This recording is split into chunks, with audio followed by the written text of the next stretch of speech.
Hello everyone! Welcome dito sa ating channel, Bawat Buhay May Kwento.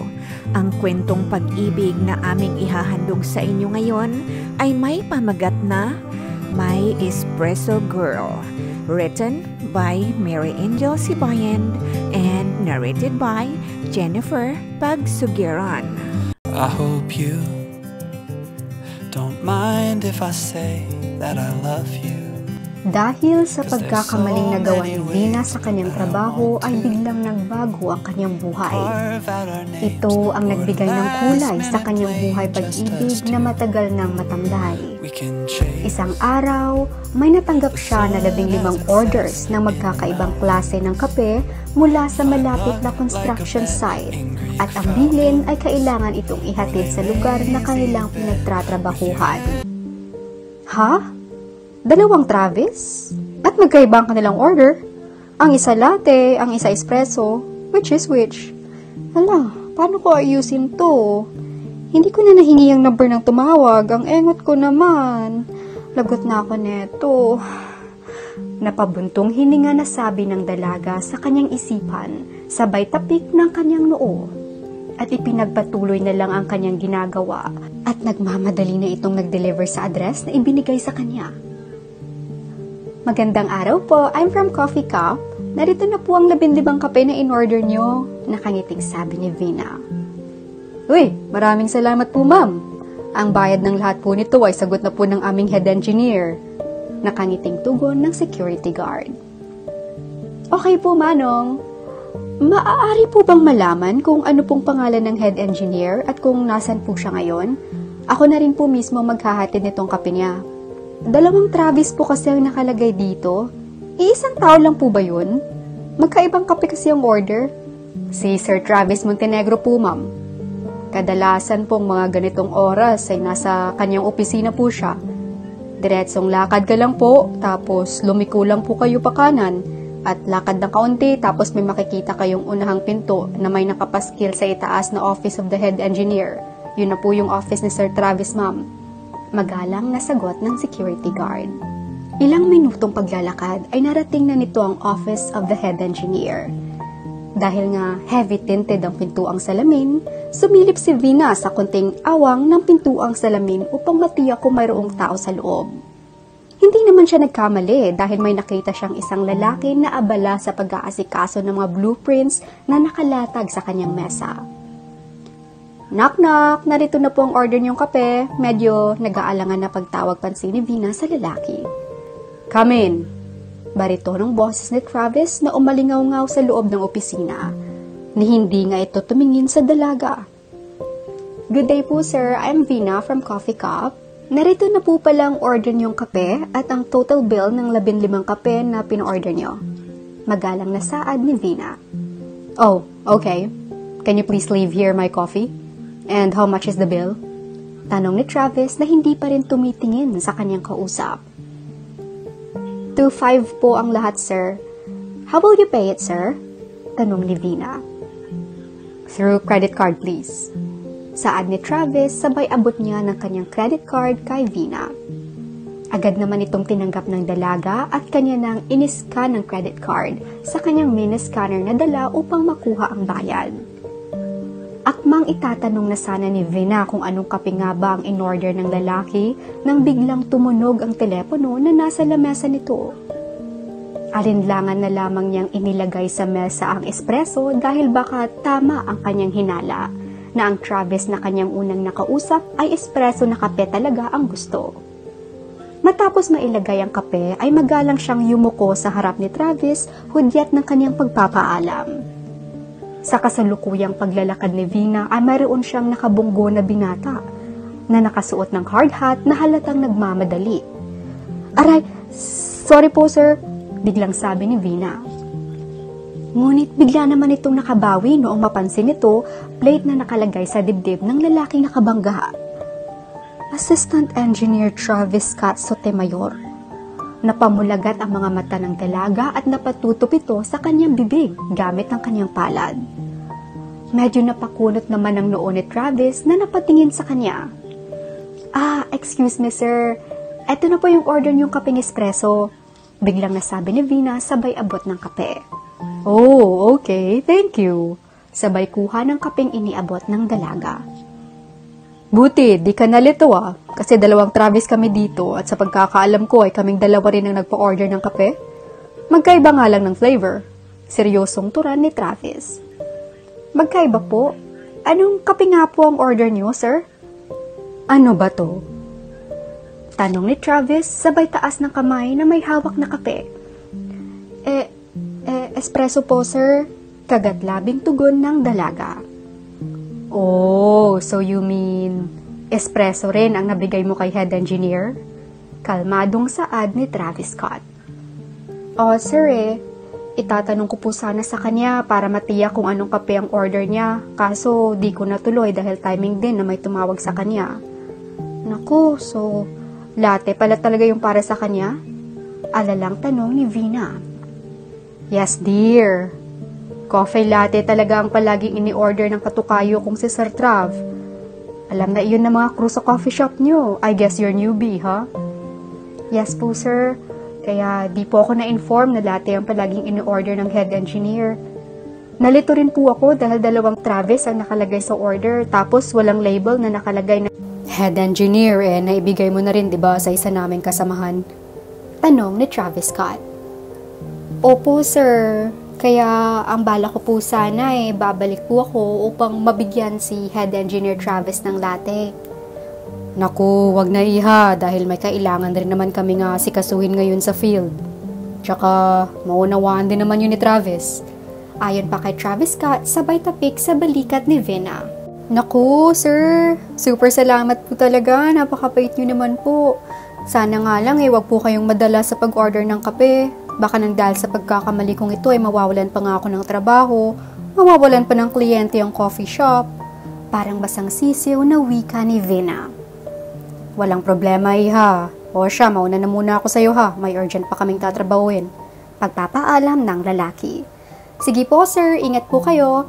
At saka, kapag nagtaka po si Sir Travis na na mali yung kape niya, pakisabi na lang po, papalitan ko na lang po. Ngiti at tango lamang ang iginawad sa kanya ni Travis Scott bago sila naghiwalay ng landas.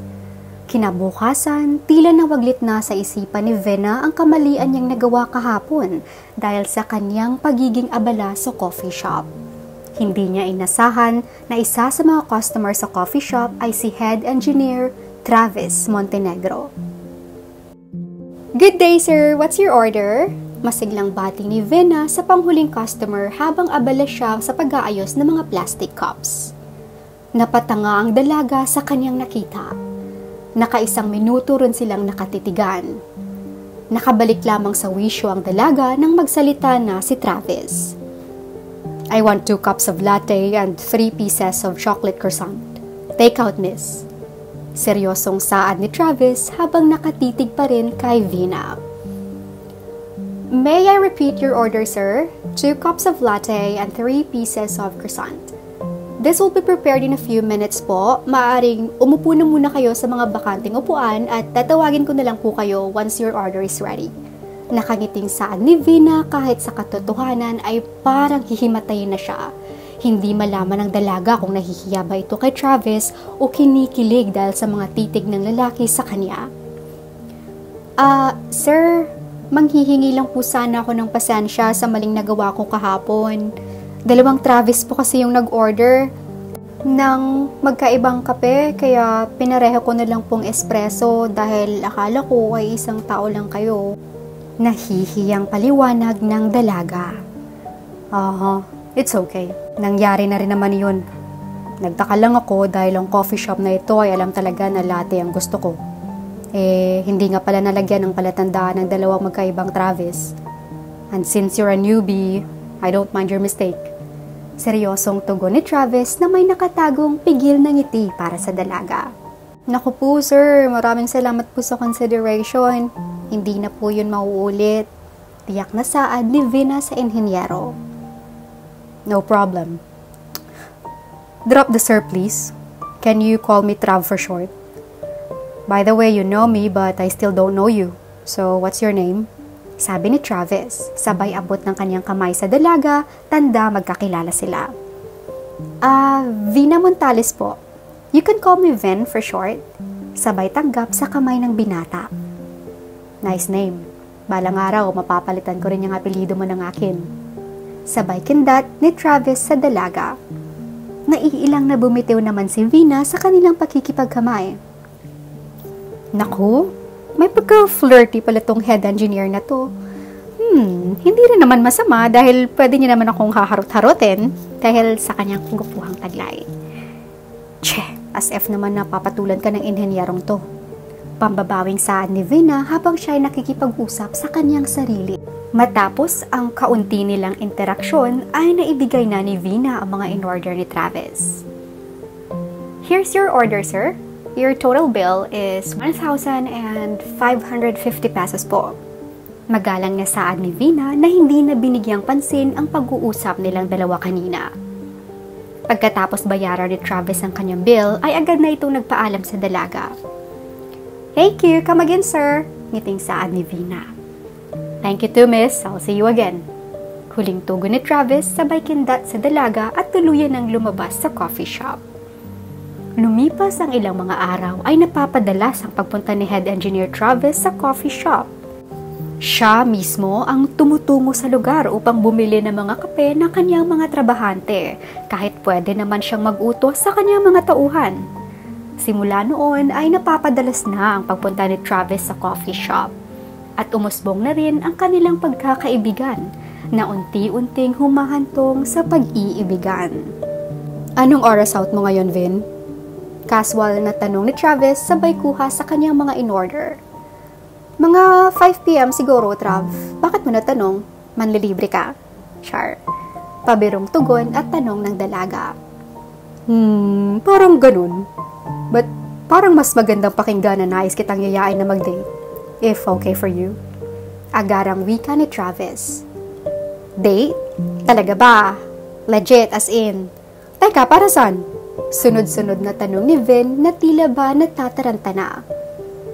Do you think I'm joking, ah? Siyempre, gusto kitang makadate, ganun. Okay. Sorry naman, nagulat lang ako. Dahil ikaw pa lang kasi ang unang lalaki na nagyaya sa akin ng date, eh. Now, overwhelmed lang ako, ika nga. At dahil nga, ikaw ang kauna-unahang makakadate ko, kaya papayag na ako ng bonggang-bongga.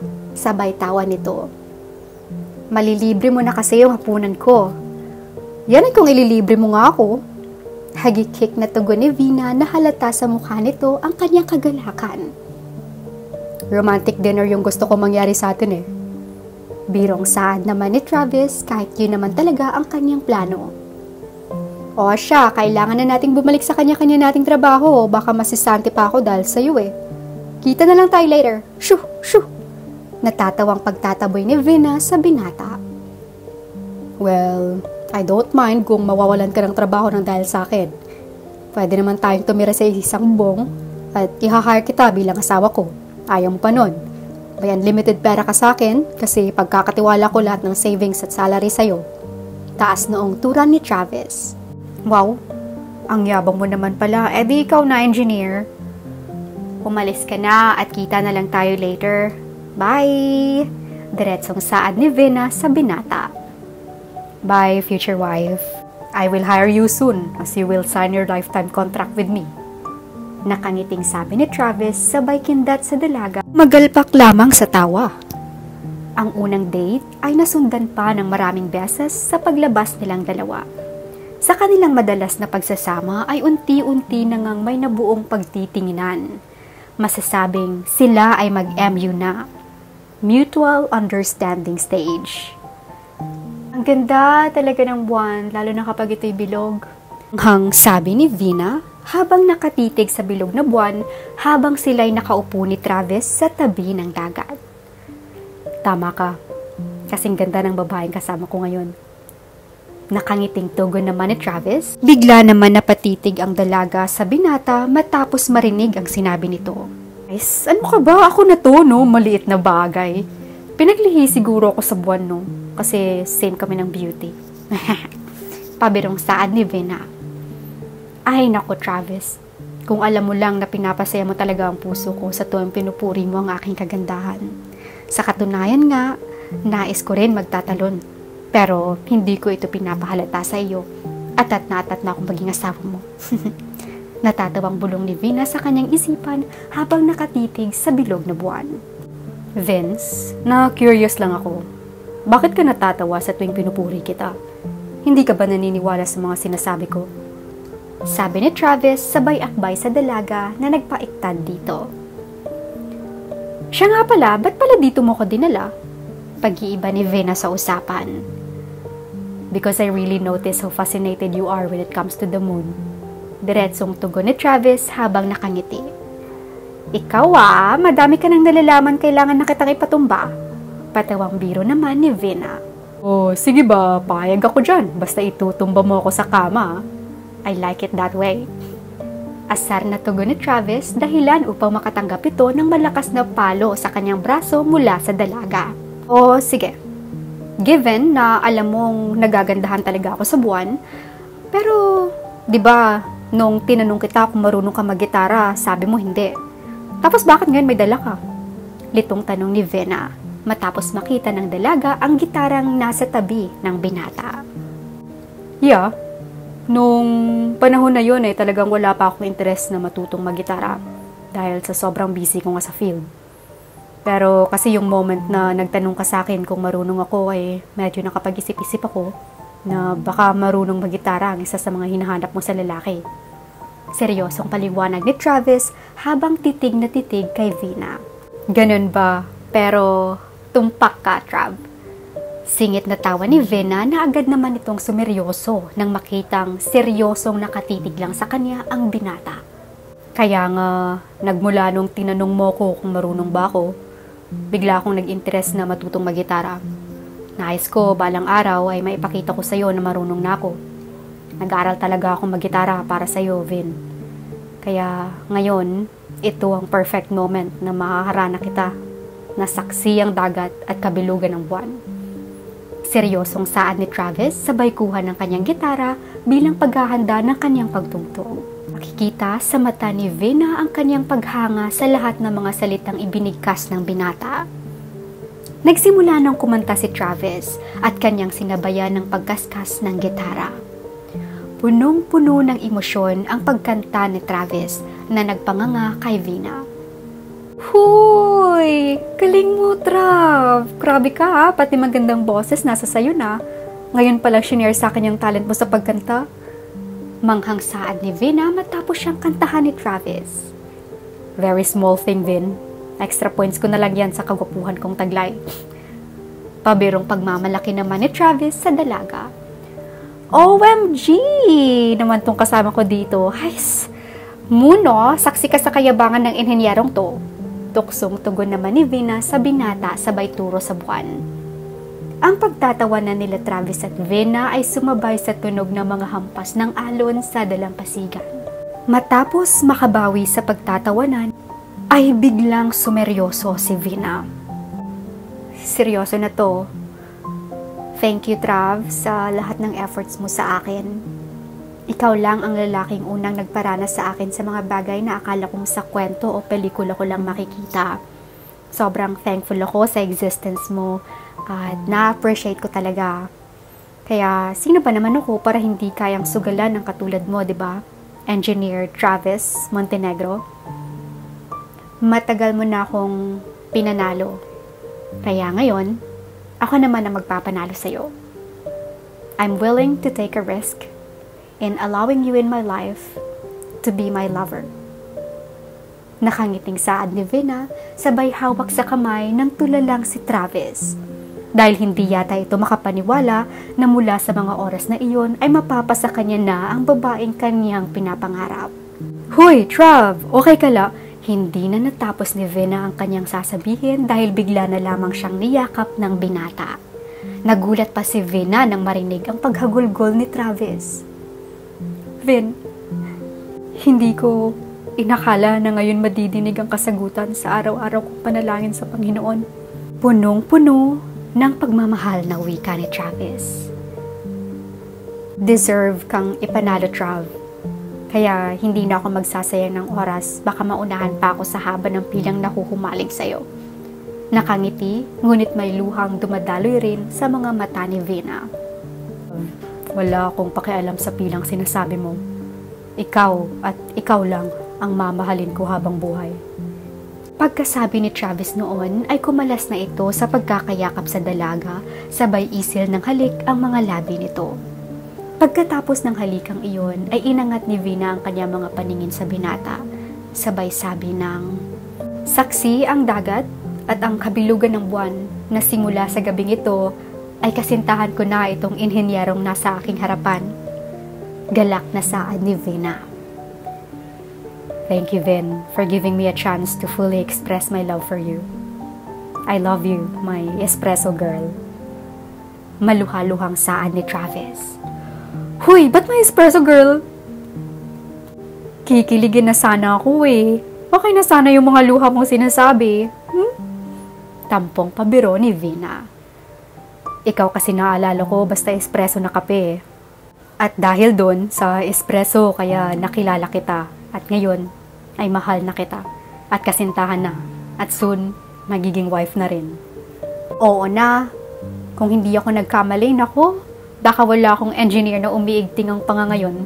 Boom! Tuksong tugon naman ni Vina. I love you, Vin. Seryosong saad ni Travis sabay masuyong hinalikan sa noo ang dalaga. I love you too, engineer ko. Tugon naman ni Vina habang sila'y magkalapit pa rin sa isa't isa. Engineer ko, ang sarap pakinggan kapag galing sa bibig mo. Masayang wika ni Travis. Mabilis lamang lumipas ang panahon dahil sa ikatlong anibersaryo. Happy 3rd anniversary, my love. Will you marry me? Please, say yes. Nais na talaga kitang makasama habang buhay. Bigyan mo na ng katuparan ng matagal ko ng pangarap na ikaw ang makikita ko bago matulog. At ang maganda mong mukha ang makikita ko pagkagising ko sa umaga. Maluhaluhang sabi ni Travis habang nakaluhod ito. Hala, makakahindi pa ba ako? Syempre love, pakakasalan kita. Mas swerte lang talaga ako dahil sa pagmamahal na ibinigay mo sa akin kaya hindi ko ito sasayangin. Mabuti na talaga na nag-propose ka dahil kung hindi ako na talaga ang magpo-propose, parang hindi ka na mawawala sa akin. Maluha-luharing tugon ni Vina.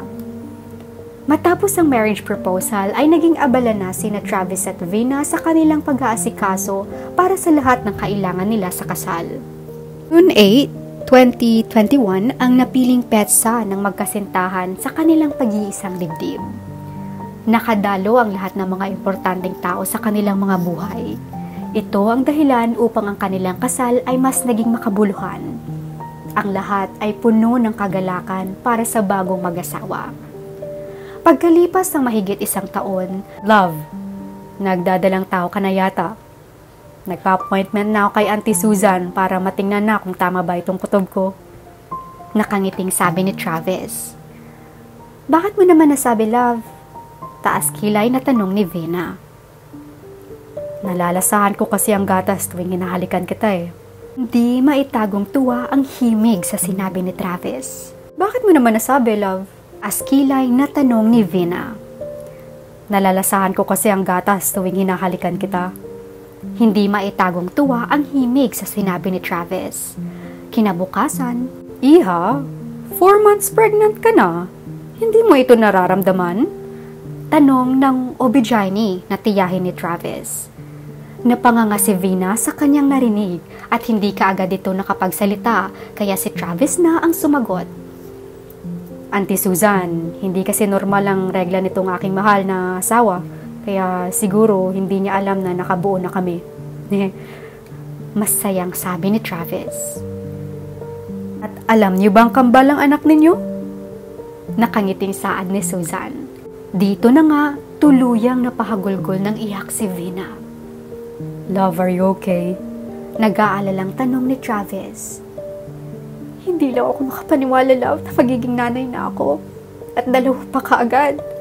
Tugon ni Vina habang tuloy-tuloy ang pagdaloy ng kanyang mga luha. At lalaki ang inyong magiging panganay. Congratulations sa inyong 2, Travis, iho. Pakiingatan mo itong iyong asawa dahil mahirap magdala ng dalawa sa kanyang sinapupunan. Nakangiting habilin ng tiyahin. Pagkalipas ng 5 buwan ay isinilang na nga ni Vina ang kanilang kambal at pinangalanan nila itong Vincent at Soraya. Sa murang edad ng kanilang mga anak ay pinaranas na ng mag-asawa na sila'y madala sa iba't ibang lugar, iba't ibang bansa. Nais ng mag-asawa na ilibot sa buong mundo ang kanilang mga anak. Daddy, can you please carry me? I want to touch the moon. Galak na saad ng paslit na si Traya sa kanyang ama. Mukhang namana ng batang ito ang pagkahumaling ng kanyang ina sa kagandahan ng buwan. Sure baby, I'll piggy ride you right away. Yeah! Natatawang tugon ni Travis sabay buhat sa anak at ipinatong sa kanyang mga balikat. Daddy, hindi ko pa rin matouch yung moon. May lungkot na tonong saad ni Traya habang ikinakaway ang kanyang braso sa pagnanais na maabot ang buwan. You can touch it baby oh, look. Pang-aalo ng ama sa kanyang anak sabay talon upang kanilang pabirong maabot ang buwan. Sa ginawang iyon ni Travis ay natuwa ang bata at napabungis-ngis pa ito.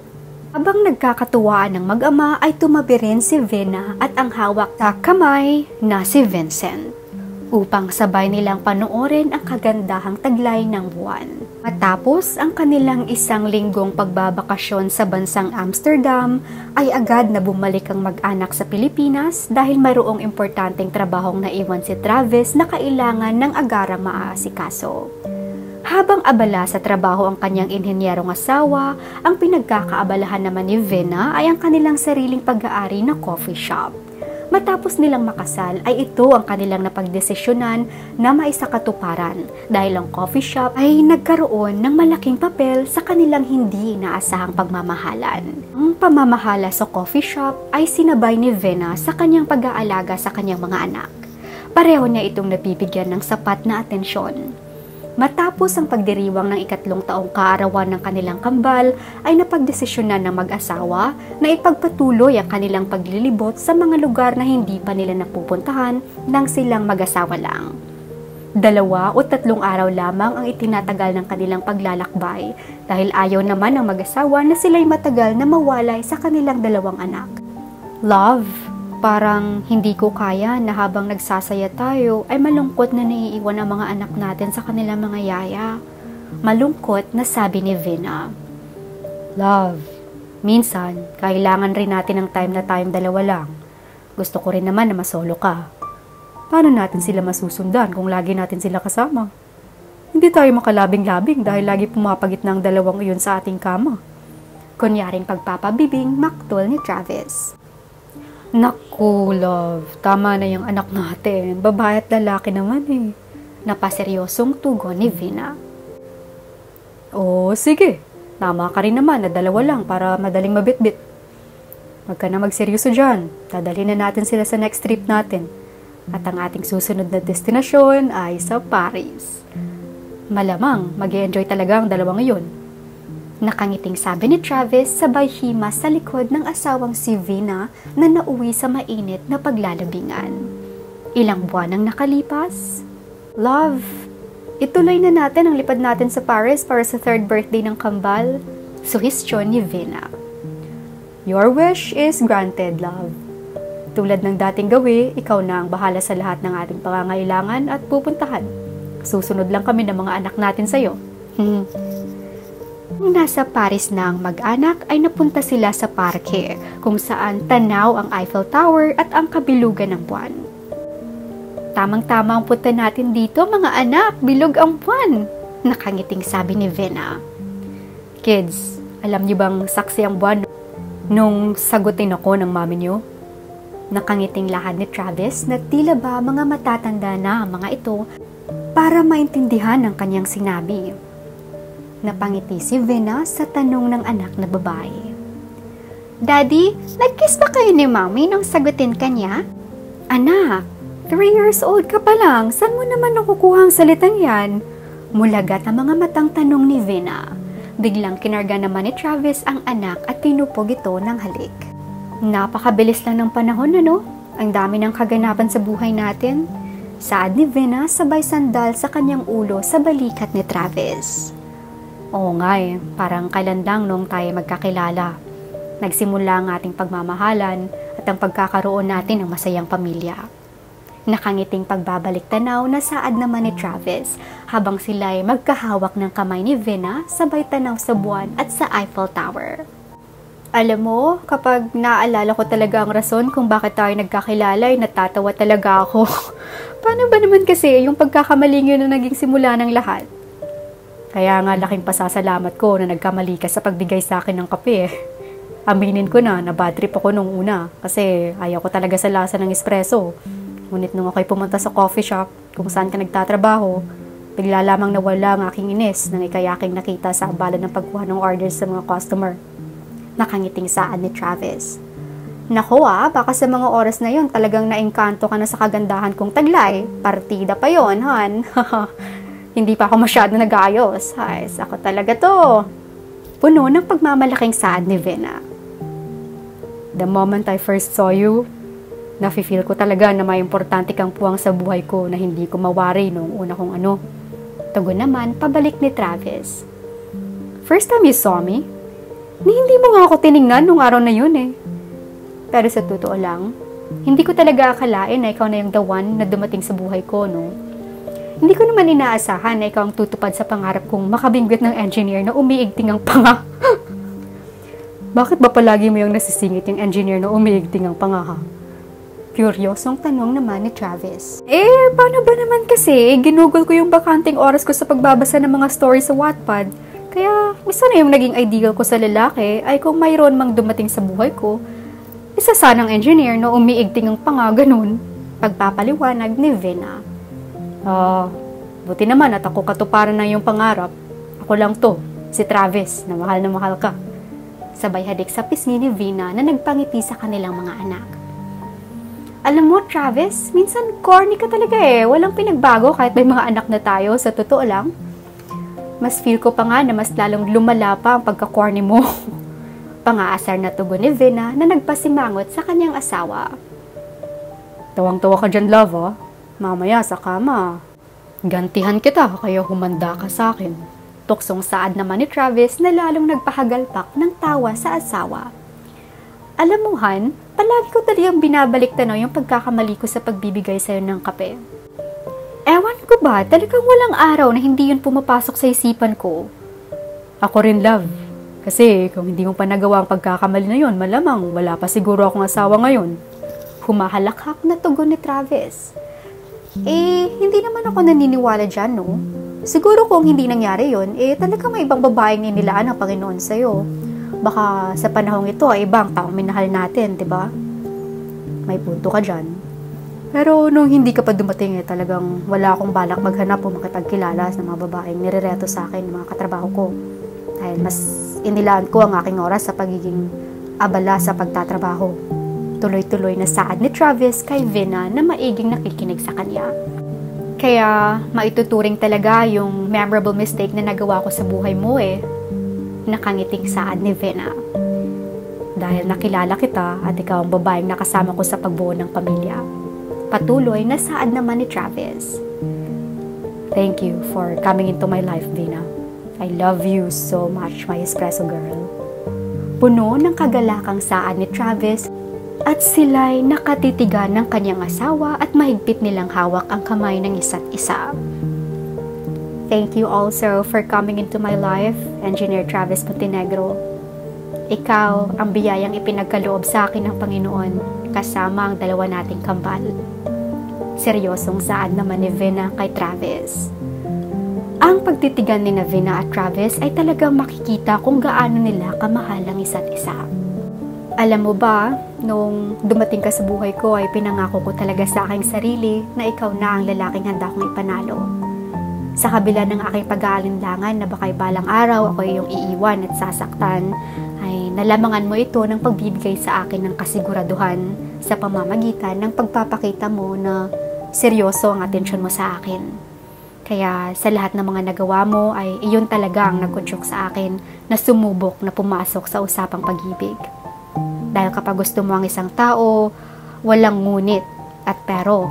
na makakahadlang sa kagustuhan na suklian mo din ang ipinaparamdam sa iyo ng taong iyon. Sabi nga nila, take the risk or you'll lose the chance. Kaya sinugal ko ang tiwala ko sa isang taong kagaya mo na handa rin akong ipanalo. Saad ni Vina. Sa pagkakataong ito, naging saksi ulit ng kagandahan ng buwan sa wagas na pagmamahalan nating dalawa. Ngayon, bukas, at magpakailanman. Dugtong na saad naman ni Travis sabay ng kanyang paggawad ng halik kay Vina sa ilalim ng puting ilaw sa dilaw na buwan. I hope you don't mind if I say that I love you. Wow, tingnan mo nga naman ang swerte.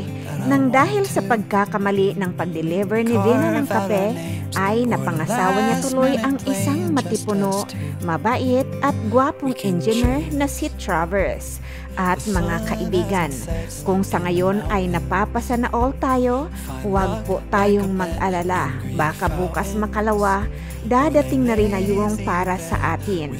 At kung kayo po ay hindi pa namin subscribers, please subscribe na po kayo, like and share.